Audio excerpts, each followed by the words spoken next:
గురువు గారి నుండి డిఎన్ఏ ఆస్ట్రాలజీ ప్రకారంగా మీ జాతక పరిశీలన చేయించుకుని సలహాలు మార్గదర్శకాలను పొందాలంటే మా త్రిశక్తి డిఎన్ఏ ఆస్ట్రాలజీ యూట్యూబ్ ఛానల్లో మరిన్ని వీడియోలు చూసి ఒక అవగాహనకు వచ్చాక మీకు ఉపయోగపడుతుందనిపిస్తేనే ఫోన్ ద్వారా కానీ లేదా డైరెక్ట్గా కానీ అపాయింట్మెంట్ కొరకు సంప్రదించగలరు. అందరికీ నమస్కారములు. నేను తిరుపతి పట్టణంలోని రేణిగుంట నుండి మీ గుణబ్రహ్మ సరస్వతి. ఈరోజు డిఎన్ఏ ఆస్ట్రాలజీ ప్రకారంగా ఒక జాతకాన్ని పరిశీలిస్తున్నాము. ఈ జాతకంలో ఉన్నటువంటి అంశాలని మన దగ్గర ఉన్నటువంటి స్టూడెంట్స్ వాళ్ళకి సందేహాలను అడుగుతారు. దాన్ని మనము ఈ చార్ట్ చూసి నివృత్తి చేయడం అనేది జరుగుతుంది. అయితే మొదట మనము ఏ జాతకాన్ని పరిశీలించినా గానీ డిఎన్ఏ ఆస్ట్రాలజీ ప్రకారంగానే నేను అందజేస్తుంటాను సమాచారాన్ని. అందులో విలువైనటువంటి సలహాలు గాని మార్గదర్శకాలు ఉంటాయి. వాటిని ఎవరైతే నేను చెప్పిన విధంగా అమ్మవారి యొక్క అనుగ్రహంతో తూచా తప్పకుండా పాటిస్తారో వారికి ఉజ్వలమైనటువంటి భవిష్యత్తు తప్పనిసరిగా ఉంటుందని మాత్రం చెప్పగలను. ఇప్పుడు మన స్టూడెంట్స్ ఉన్నారు ఇక్కడ, వాళ్ళ ద్వారా మనము తెలుసుకుంటాం. మొదట రాశి ఏమిటి చెప్పండి, మీరే చెప్పాలి. నేను అడిగినప్పుడు దానికి మీరు క్వశ్చన్ ఏదైనా వేస్తే నేను ఆన్సర్ ఇస్తాను. రాశి ఏమిటి? మకర రాశి. అది రాసుకుంటాము. మకర రాశి. నక్షత్రం ఏమిటి? మకర రాశి అన్నప్పుడు నక్షత్రం రాశిపడి నక్షత్రం ఏమిటి? శ్రవణ నక్షత్రము 3లో అనేసి అడిగా చెప్పారు. ఈ మకర అనే రాశికి ఎలాంటి కర్మ ఉండదు. మెయిన్ గా శ్రవణానికి ఉన్నటువంటి కర్మ రిజిస్టర్ వచ్చి ఇది శుక్ర కర్మ అనేది ఉంటుంది. అంటే రాశికే శుక్ర కర్మ అనేది ఉంది అనేసి డిసైడ్ అయిపోయినాం.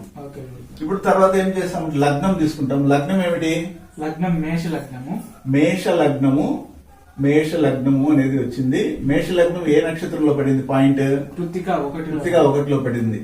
ఇప్పుడు ఈ మేషము అనే భావానికి డిఫాల్ట్ గా మనము ఏం కర్మ ఇస్తాము? గురు కర్మ ఇస్తాం. మేషానికి గురు కర్మ ఉంటుంది. అయితే ఇది మనం జస్ట్ లర్నింగ్ కోసం వేస్తున్నాము, వాటి గురించి అవసరం. కృత్తిక ఎన్నో పాదంలో పడింది? 1వ పాదం కాబట్టి మేషంలోనే ఉంది. అయితే కృత్తిక ఏం కర్మ? కుజ కర్మతో ఉంది. 2 విషయాలు తెలిసినాయి. నెక్స్ట్ లగ్న అధిపతి, లగ్నాధిపతి కుజుడు అవడం జరుగుతుంది. మేష లగ్నానికి మేష లగ్నాధిపతి కుజుడు పడినటువంటి నక్షత్రం ఏమిటి తీసుకోవాలి? ధనిష్ట నక్షత్రంలో కూర్చున్నారు. ధనిష్ట ఇక్కడ మకరంలోనా కుంభంలో కాబట్టి 4వ పాదం అని చెప్పారు. ఈ ధనిష్ట నక్షత్రము ఏం కర్మ కలిగి ఉంటుంది? ధనిష్ట వచ్చి శని కర్మ ఉంటుంది. అంటే డిఫాల్ట్ ఇక్కడ 3 కర్మలు ఉన్నాయి. శుక్ర కర్మ 1, కుజ కర్మ 2, శని కర్మ. ఈ 3 కర్మలతోనే ఇతని జీవితం అంతా ఉంటుంది, లైఫ్ లాంగ్. దీనికి దశ, భుక్తి, అంతర్దశ, సూక్ష్మ ప్రాప్తి దశలు అనేవి మనము ఆపాదించాల్సిన అవసరం లేదు. లైఫ్ లాంగ్ ఇతను బతికున్న రోజులు ఇతనికి ఐడి అంటే గుర్తింపునిచ్చే కర్మలు ఈ 3. శుక్ర కర్మ 1, కుజ కర్మ, శని కర్మ. ఎవరికైనా అంతే. ఇప్పుడు ఆ భావం 11వ భావ కర్మ పనిచేయదు. అవన్నీ మళ్ళీ అవసరం లేదు. ఇప్పుడు మనకు కావాల్సింది ఏంటంటే రాశిపడి నక్షత్రము, లగ్నాధిపతి పడి నక్షత్రాలు తీసుకున్నాము. ఈ 3 కర్మ రిజిస్టర్లతో ఇతను బతికిన రోజులు ఈ కర్మలతోనే అతను పాజిటివ్ నెగిటివ్ ని అనుభవిస్తాడు. ఇది మనం చెప్పేస్తాం. అంటే మనం తెలుసుకుంటాం. ఇవన్నీ చెప్పుకుంటా క్లయింట్ దగ్గర కూర్చుంటే ఒక జాతకం రోజుకి చెప్పలేదు. మనం దాదాపు 10 ఉండి 15 జాతకాలు రోజుకి చెప్పాలి వచ్చిన వాళ్ళకి. అది ఫోన్ అపాయింట్మెంట్ కావచ్చు లేదా డైరెక్ట్ అపాయింట్మెంట్ కావచ్చు. కాబట్టి మనం డిసైడ్ చేసుకుంటాం. మనం ఇప్పుడు పబ్లిక్ చెప్తున్నాం, మనం ఏ విధంగా చెప్తాము జాతకాన్ని చెప్పడానికి అనలైజ్ చేస్తామని చెప్తాను. అప్పుడు ఈ 3 కర్మలతోనే వాళ్ళ లైఫ్ లాంగ్ ఉంటుంది. మిగిలిన ఈ దశ జరుగుతుంది, ఆ దశ జరుగుతుంది, ఇలా కోట్లు కుమ్మరిస్తున్న అవన్నీ కూడా ట్రాష్ నాకు తెలిసి మేము చెప్తున్నటువంటి డిఎన్ఏ ఆస్ట్రాలజీ ప్రకారం. ఇప్పుడు ఇది క్లియర్ కట్, ఇది క్లీన్ చేస్తా.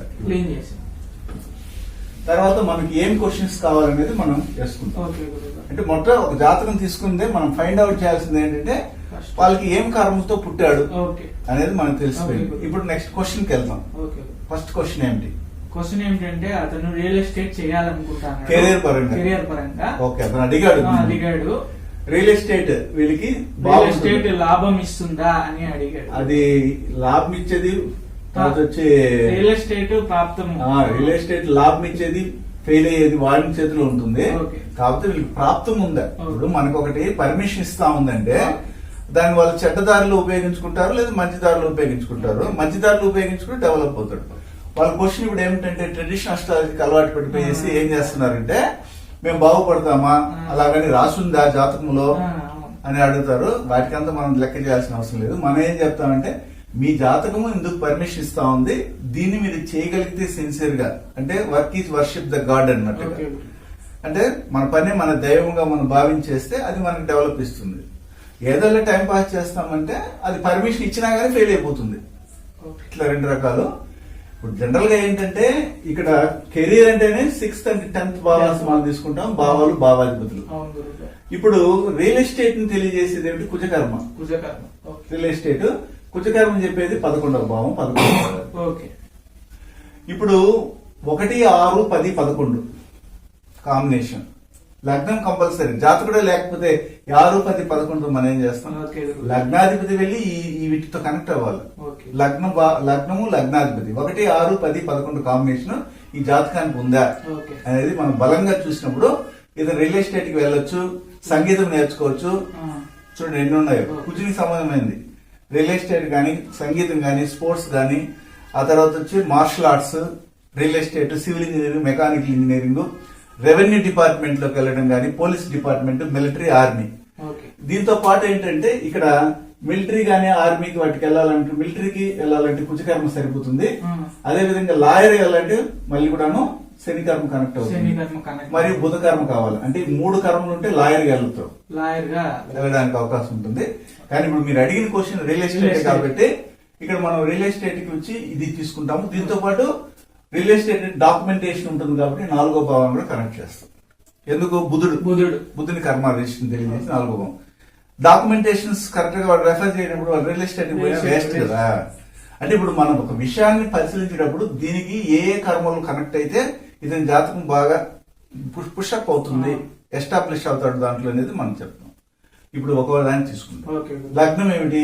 లగ్నం వచ్చి మేష లగ్నము అని తీసుకున్నాము. లగ్నాధిపతి ఎవరు? లగ్నాధిపతి కుజుడు ఎక్కడ ఉన్నాడు? కుజుడు వచ్చి 11లో ఏ కర్మ?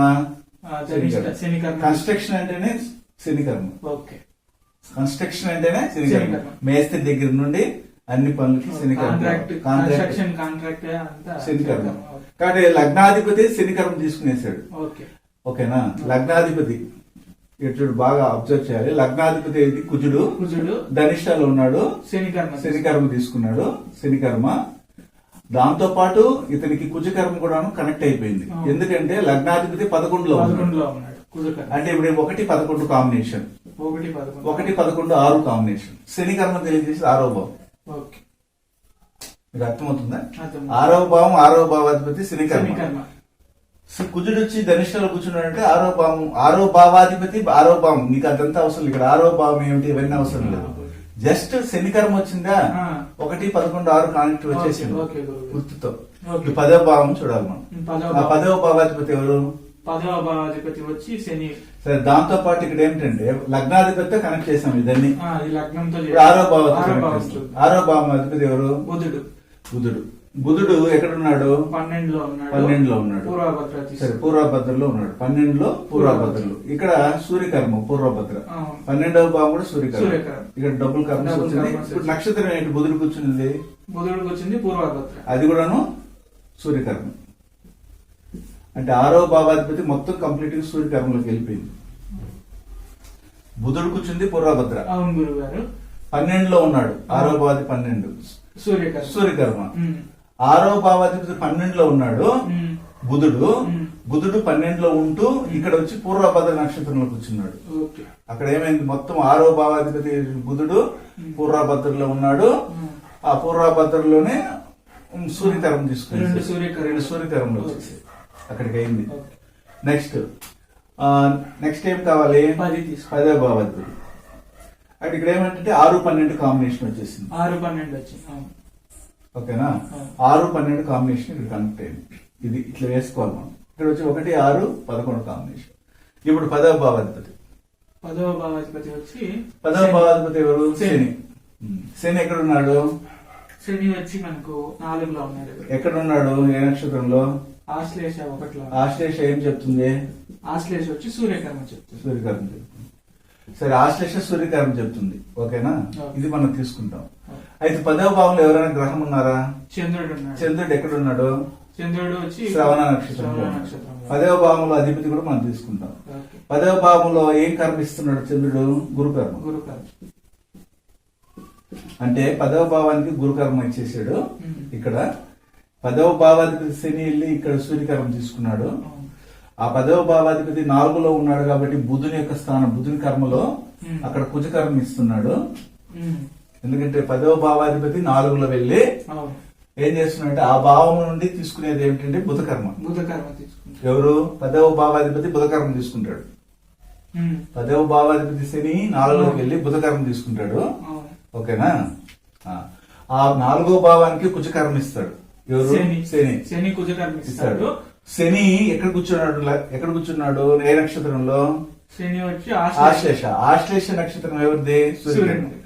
సూర్యుని యొక్క కర్మ ఇప్పుడు ఈ శని ఏ ఇండ్లకైతే అధిపతి అవుతాడో ఆ 2 ఇండ్లకి ఇస్తాడు.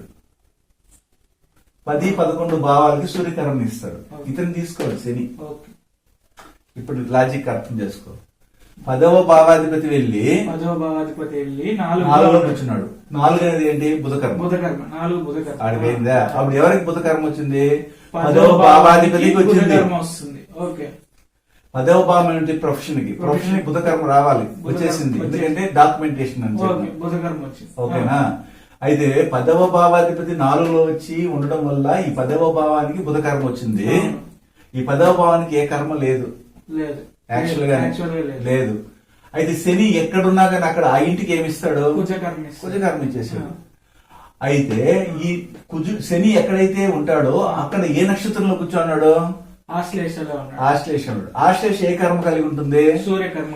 ఆ సూర్యకర్మ ఎవరికి పోతుంది ఇప్పుడు అనేది మనం కనుక్కోవాలి. అంటే స్వస్థానానికి వెళ్తుంది. ఎక్కడికి?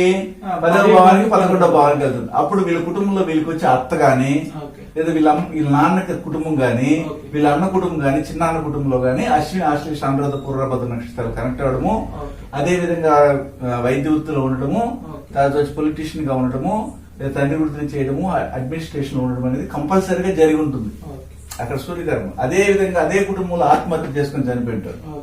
సరే, అదన్నీ మళ్ళీ ఎక్స్ట్రా విషయాలు. ఇప్పుడు మనకు కనబడాల్సింది ఏంటంటే రియల్ ఎస్టేట్ కి వెళ్తే బాగుంటుందని.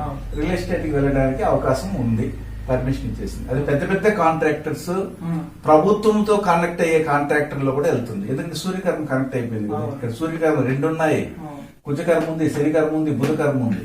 కాబట్టి మనకు కావాల్సింది ఏంటి? శని, కుజ, బుధ విత్ సూర్యుడితో కనెక్ట్ అయిపోయింది కాబట్టి, 12వ భావంతో కనెక్ట్ అయిపోయింది కాబట్టి, ఇప్పుడు 1, 4, 6, 10, 11, 12 కాంబినేషన్ వచ్చేసింది. ఇప్పుడు దీన్ని బట్టి ఏంటంటే ఇక్కడ వరకు అయితే 1, 6, 10, 11 రియల్ ఎస్టేట్ ఓకే. దాన్ని బాగా సక్సెస్ కావాలంటే డాక్యుమెంటేషన్ చేయడానికి తెలిసి ఉండాలి. ఆ తర్వాత ఇది ఎక్కడ వచ్చి కనెక్ట్ అవుతుందంటే ప్రభుత్వ సంబంధమైనటువంటి కాంట్రాక్ట్ తీసుకొని కూడా చేయొచ్చు అని చెప్తా ఉంది. ఓకేనా? ఈ విధంగా మనం కనెక్ట్ చేయడం అనేది ఉంటుంది అనమాట. ఇంకేమో కావాలంటే ఇప్పుడు నీకు ఇన్ని విషయాలు మనం ఎందుకు డిస్కస్ చేసామంటే ఒక ప్రొఫెషన్ గురించి వాళ్ళు దాంట్లో ఎంటర్ అయితే బాగుపడాలన్నటువంటి ఉద్దేశంతో వస్తారు. మనం ఏదో వెళ్ళండి పర్వాలేదులే అనేసి అంటే కాదు కదా. మనం ఏం చేస్తాం? ఇన్ని కాంబినేషన్ తీసుకుంటాం. ఏది బలంగా ఉంది? శని, కుజ ముందు మనకి ఫార్ములా తెలిసి ఉండాలి. ఒక రియల్ ఎస్టేట్ లగ్నంలో 2 ఉన్నారంటే లగ్నాధిపతి లగ్నంలో 7వ భావాధిపతి సంసార జీవితం బాగుండదు, పెళ్లి జరగదు, పెళ్లి అయినా కానీ వివాహ జీవితం బాగుండదు. ఎందుకంటే 1, 7 అది వేరేది. 1, 7 కాంబినేషన్. ప్రేమించి అయితే పెళ్లి చేసుకుంటే కొన్ని రోజులు బాగానే ఉంటారు. మామూలుగా మ్యారేజ్ శుక్రకేతులు కలవడం అనేది మనం మామూలుగా ట్రెడిషన్ లో కూడా ఏం చేస్తారంటే ఇది పనికిరాదంటారు. అయితే ఇక్కడ కంజంక్షన్ చూడాలి. శుక్రుడు కేతువుని కనెక్ట్ అవుతున్నారు కాబట్టి ఇక్కడ కూడా లగ్నానికి కూడా కంపల్సరిగా సూర్యకర్మ వచ్చేసింది. అది 7వ భావాధిపతి కేతువుతో కలిసి ఉన్నాడు కాబట్టి ఇతనికి వచ్చే భార్య కూడాను సూర్యకర్మని కలిగి ఉంటుంది. 7వ భావాధిపతి కేతువుతో కలిసి ఉన్నాడు. 7వ భావం ఎవరు? భార్య. ఆమె మెడిసిన్ లో ఉండడం గానీ, లేదా అడ్మినిస్ట్రేషన్ లో ఉండడం గానీ, లేకపోతే ఒక దీంట్లో ఏది పొలిటీషియన్ గా ఉండడం, వాళ్ళ ఫ్యామిలీ నుండి వస్తుందని మనం చెప్తాం. ఈ లగ్నంలోకి శుక్రుడు ఉండడం వల్ల వీళ్ళకి కులదేవత శాపం ఉంటుందని కూడా చెప్తాం. లగ్నంలో శుక్రుడు అంటే కులదేవత శాపం. లగ్నంలో గురువు గాని, లగ్నాధిపతి తులలో గాని వృషభంలో ఉన్నా, లేదా తుల వృషభమే లగ్నంగా వచ్చిన, రాశిగా వచ్చిన కులదేవత శాపం. ఇట్లా డిస్కస్ చేస్తాం. ఇప్పుడు మొత్తం మీద ఈ జాతకునికి చేయొచ్చు, సమస్య లేదు. అది కూడా మెయిన్ గా ఏంటంటే ప్రభుత్వ సంబంధమైనటువంటి కాంట్రాక్ట్ కానీ తీసుకుంటే సేఫ్ జోన్ వెళ్ళడానికి అవకాశం ఉంటుంది. ఇప్పుడు వాస్తు ఏమన్నా వస్తుందా దీంట్లో? వాస్తు అంటే ఎవరి గురించి? ఇతను చేయగలరా? ఇతను చేయగలరా? హ్యాపీగా చేయొచ్చు. కుజుని కర్మ వచ్చేసిందంటే వాస్తు వాస్తు చెప్పొచ్చు. వాస్తు సంబంధమైనటువంటి వాటిలో కూడా వెళ్ళొచ్చు. కృత్తిక, పుబ్బ, మూల, రేవతి నక్షత్రాలు ఎవరైతే పుడతారో వాళ్ళ కుటుంబంలో వాస్తు గాని, వ్యవసాయం గాని, ఆ తర్వాత వచ్చి contract, civil engineering, mechanical engineering చేయడం గాని, రెవెన్యూ డిపార్ట్మెంట్ లో వెళ్ళడము, సంగీతము. ఇప్పుడు బాలసుబ్రహ్మణ్యం అలాంటి వాళ్ళు ఉన్నారు, లేట్ బాలసుబ్రహ్మణ్యం సంగీత విద్వాంసుడు కానీ, వాళ్ళందరికీ ఏ సంగీతం, ఇప్పుడు మన ఏఆర్ రెహమాన్, అతను కుజకర్మ లేకపోతే అతను ఎంటర్ కాలేడు, ఆ ఫీల్డ్ లోకి ఎంటర్ కాలేదు. సంగీతం కంపల్సరీగా వాళ్ళు బాగా పాడడం కానీ, ఏదో ఒక ఇన్స్ట్రుమెంట్ వాయించడం కానీ ఈ కృత్తిక, పుబ్బ, మూల, రేవతి నక్షత్రాలు ఉన్న వాళ్ళకి వచ్చేస్తుంది ఆటోమేటిక్. ఇప్పుడు ఇతనికి గురువు, మీరు ఇంతకు ముందు పితృదోషం అన్నారు కదా, ఇప్పుడు గురువు 2లో ఉన్నారు, అది ఎట్లా చెప్తారు? గురువు 2లో ఉంటే రెండుని ఏమైనా మనం చూసుకోవాలి. రెండోది ధన, మనకి వచ్చి ధన, కుటుంబ, వాక్స్థానం అంటారు కదా మన ట్రెడిషన్ లో, అదే కారకత్వమే. కాబట్టి బాగా కనెక్ట్ చేయాలి. ఇప్పుడు ఎవరికి వీళ్ళకి అది పితృకుల దోషం ఉంటుందంటే వాళ్ళ కుటుంబానికి ఉంటుంది. కుటుంబంలో ఎవరికి ఒకరు ఉంటుంది. అయితే ఎవరికి పర్టికులర్ గా ఉంటుంది అనేది మనం చూసినట్లయితే, ఇప్పుడు మనం ఒక కనెక్ట్ చూడు, 7 అనేది ఇప్పుడు 4 అనేది తీసుకుంటాం. 4కి 11 తీసుకోండి. 4కి 11 1 2 3 4 5 6 7 8 9 10 11. 4కి 11 అంటే తల్లికి అన్న, తల్లికి అన్నకి పితృకుల దోషం అని డిసైడ్ చేస్తాం. అదొకటి. అదేవిధంగా 9కి లెక్కేసుకున్నాం. 9కి 6 1 2 3 4 5 6. 9కి 6 అంటే 9కి 4 12. అంటే మీ నాన్నకి అమ్మ, అమ్మకి తమ్ముడు. అంటే అమ్మకి తమ్ముడు ఏమిటి అవుతారు? తాత లెక్కకి. అంటే ఇక్కడ మీ నాన్నకైతే మేనమామ, జాతకుడికి అయితే ఈ జాతకుడికి అయితే తాత. అంటే ఎట్లా వచ్చిందంటే 9కి 6 అనేది ఇక్కడ వస్తుంది. ఇట్లా మనం బాగా కనెక్ట్ చేసినప్పుడు వీళ్ళకి పితృకుల దోషం ఉంటుంది, ఇతనికే కులదేవత శాపం ఉంది. శుక్రుడు లగ్నం అంటే అతనికే కులదేవత శాపం ఉంటుంది. ఇట్లా మనము కెరీర్ ని మనం డిజైన్ చేస్తాం. ఇంకేమైనా డౌట్స్ ఉంటే అడగండి. ఓకేనా? సో ఈ విధంగా మనం ఏం చేస్తామంటే ఒక కెరీర్ తీసుకున్నాం. వాళ్ళు అడుగుతారు మాకు రియల్ ఎస్టేట్ చేయాలన్నది ఎలా చేయగలమంటే, వీళ్ళ కాంబినేషన్ స్ట్రాంగ్ గా ఉంది కాబట్టి హ్యాపీగా వెళ్ళండి. కానీ దేనితో వెళ్తారంటే ట్రెడిషనల్ ప్రకారము ఏమని చెప్తారంటే 11లో లాభస్థానం కదా, లాభస్థానంలో ఉండే లగ్నాధిపతి వచ్చి 4లో కూర్చున్నాడు కాబట్టి 4 అంటే అసెట్స్ కాబట్టి రియల్ ఎస్టేట్ అని చెప్తారు కదా. అది కూడా కరెక్ట్ అయినా గురువు? అట్లా కరెక్ట్ ఉండదు. ఇప్పుడు ఉదాహరణకి 11 అనేది ఏమిటి? జనరల్ గా లాభస్థానం. లగ్నాధిపతి లాభంలో ఉన్నాడంటే లగ్నాధిపతి 1 11 కాంబినేషన్. ఆస్తి పాస్తులు గొడవలు వస్తాయి వాళ్ళ అన్నతో. డిఎన్ఏ ప్రకారం వాళ్ళ అన్నతోనే గొడవలు వస్తాయి. వీళ్ళు ఏం చేయాలంటే ఉమ్మడి ఆస్తుల్ని కొనకూడదు. ఒకటి ఇది లాభస్థానం అంటున్నారు కదా, 1 11 కాంబినేషన్ ఎప్పుడైతే కనెక్ట్ అయిపోతుందో మ్యారేజ్ లేట్ అవుతుంది. దాంతో పాటు 7వ భావం కనెక్ట్ అయింది అనుకో, 1 7 11 కాంబినేషన్. ఇప్పుడు లగ్నంలోనే 7వ భావాధిపతి లగ్నాధిపతి వెళ్ళి దీంట్లో కూర్చోవడము, ఇలాంటి కాంబినేషన్ ఉంటే వాళ్ళకి లేట్ అవుతుంది మ్యారేజ్. ఇప్పుడు ఎక్కడైనా ఇది యూనివర్సల్ ఫార్ములా.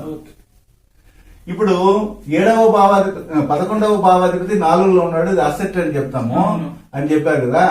అప్పుడు ఈ 2 భావాల కనెక్టివిటీ ఏమైనా ఉందో మనం చూడాలి. ఎందుకంటే 11వ భావాధిపతి 4లో ఉన్నా, 4వ భావాధిపతి 11లో ఉన్నా, 1 4 4 11 కాంబినేషన్ కానీ ఏర్పడింది అనుకో, వీళ్ళు ఉమ్మడి ఆస్తులు కొనకూడదు, వీళ్ళు కోర్టుకు పోతారు కంపల్సరీగా, అన్నదమ్ములు కోర్టుకు. ఇది మనం చెప్పేది, ఇదే కన్ఫామ్ జరిగి ఉంటుంది. వాళ్ళకి ఫార్ములా లేదు సంప్రదాయ జ్యోతిష్యం, మన ఫార్ములా చెప్తాను. ఏంటి 1, 4, 11 కాంబినేషన్ అంటే కంపల్సరీగా వాళ్ళ అన్నదమ్ముల మధ్య గొడవలు జరిగి కోర్టుకు వెళ్తారు, ఇది కంపల్సరీ. ఇది తమ్ముడితో గొడవలు. అదే 1, 11, 6 కాంబినేషన్ అయితే అన్నతో 1, 6, 11 కాంబినేషన్ అన్నతో గొడవలు కోర్టు. 1, 4, 11 కాంబినేషన్ వచ్చి తమ్ముడితో గాని తల్లితో గాని కాంబినేషన్, ఇది అవుతుంది అసెట్ ఫామ్. ఇట్లా మనం డిసైడ్ చేస్తాం. ఓకేనా? ఈ విధంగా మనము ఒక చార్ట్ తీసుకుని వాళ్ళు అడిగినటువంటి క్వశ్చన్స్ కి ఆన్సర్స్ ఇవ్వడం అనేది ఉంటుంది. ఇది చాలా యూనిక్ అయిన సబ్జెక్టు, అంత త్వరగా వినే వాళ్ళు అర్థం చేసుకోలేరు. ఒకవేళ దీనిపైన ఇంట్రెస్ట్ ఉండి కొద్దిగా సబ్జెక్ట్ నాలెడ్జ్ ఉంటే కూడా అర్థమైపోతుంది. ప్రతి ఒక్కరూ ఆశించేది ఏమిటంటే మాకు ఫలితాలు చెప్పేయాలి, జాతక ఫలాలు చెప్పేసేయండి, అది ఎలాగైతే మాకేంటి అని అడుగుతుంటారు. జాతక ఫలాల గురించి చెప్పేది ప్రిడిక్షన్ అంటారు. ఆ ప్రిడిక్షన్ అనేది ఏమిటి, మనకు రాబోయే కాలంలో జరిగేది. అయితే దానికి ప్రాప్తం ఉందా లేదా తెలుసుకున్న తర్వాతే అది జరుగుతుందా జరగదనడానికే అక్కడ ఫార్ములా లేదు. నెక్స్ట్ ఏమి జరుగుతుంది రేపు అనే దానికి ఇంకా ఫార్ములా లేదు కదా. అయితే మనం ఈ ఫార్ములాస్ ని బేస్ చేసుకుని ఈ జాతకుడికి ఈ రియల్ ఎస్టేట్ లో గాని ప్రవేశిస్తే, నిర్ణయం తీసుకుని గాని ప్రవేశిస్తే సక్సెస్ అవుతారా అంటే ఈ విధంగా వెళితే సక్సెస్ అవడానికి అవకాశం ఉంటుందని మనం ఒక గైడ్ లైన్ అందించడం అనేది జరుగుతుంది. ఓకేనా? శుభం.